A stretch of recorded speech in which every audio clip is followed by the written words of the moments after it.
Good evening, this is Rainey with Channel 17 Evening Eyewitness News.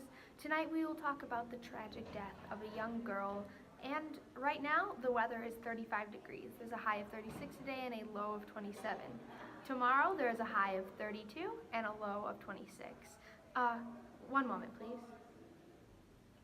There is a shooting on the corner of Breaking news. There's a shooting on the corner of 52nd and Clark. A young person was just pronounced dead at the scene.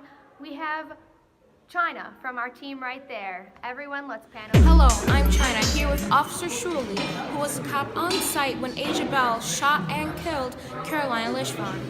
Officer Shuley, can you please let us know what happened here today? Well, we received a call about shots being fired on 52nd and Clark near the corner store. So immediately responding officers got on scene and we saw a dead body on the floor with gunshot wounds to the chest. There was blood everywhere and unfortunately she was dead on scene. We began investigating and taping the scene, and we found some eyewitnesses that recounted the description of a young black female, about 5'2", looked about 20 years old, that was fleeing the scene in a brown jacket. So we immediately began canvassing the scene and we found her in the corner store right by the scene. Asia Bell murdered Carolina Lishvon in cold blood as a gang retaliation for another gang action that was taken earlier that day. Would you say that this happens often around here, or is this something new? Yes, unfortunately in the Chicago neighborhood we get calls all the time about shootings. Oftentimes, since there are so many calls, we can't catch up, so we could only respond to calls where someone's life is in immediate danger or someone has been injured. Usually the shots just go through homes or private property, so we can't really respond to those shots. It's just gang retaliation. And what would you say would be the cause of such violence?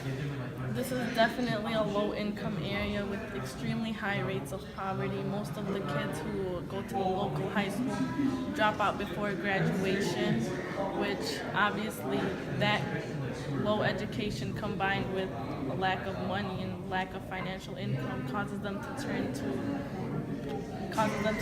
gangs for protection and a form of income, which is selling drugs on the street. And how is the mother of the victim coping with all of this? She is absolutely devastated. We had to hold her back from her child's body on the scene, and she did have a message for the audience, since she is one of the local mothers who has seen and experienced a lot of the violence that occurred in this area. Thank you, Officer Shirley, for your testimony. Thanks, China.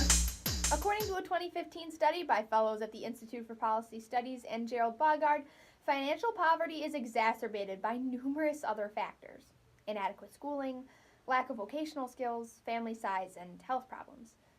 If poverty is regarded as a social construct, a powerful connection is found among low-income based on public assistance, confinement to certain types of housing and certain types of economy, and a lower life expectancy.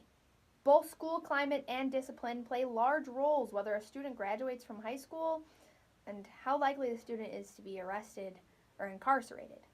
Suspended students, or report notes, are twice as likely to drop out as those who have not been suspended. African American high school students are at least twice as likely as their non-black peers to be suspended.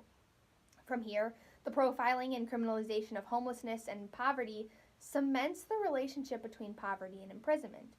The result of all these factors is that high school dropouts are 47 times more likely to be incarcerated than similarly aged peers who have 4 years of a college degree. We are now going to be talking to Miss Liz. My daughter was so young and she had so much potential and her whole life ahead of her. She was on the Palms team, she had plans of going to college, and she was murdered, and I can't do this, I'm sorry. Put your hands behind your head and slowly turn around. On your knees. On your knees. That's a big old gun, sir. You have the right to remain silent. Anything you say can and will be held against you in a court of law. You have the right to an attorney. Please, somebody give Ma'am, I'm gonna justice for my baby! Justice!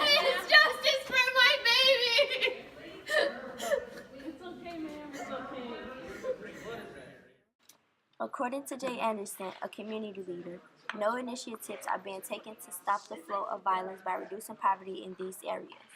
This has been your Channel 17 Evening Eyewitness News. Tune in at 11 for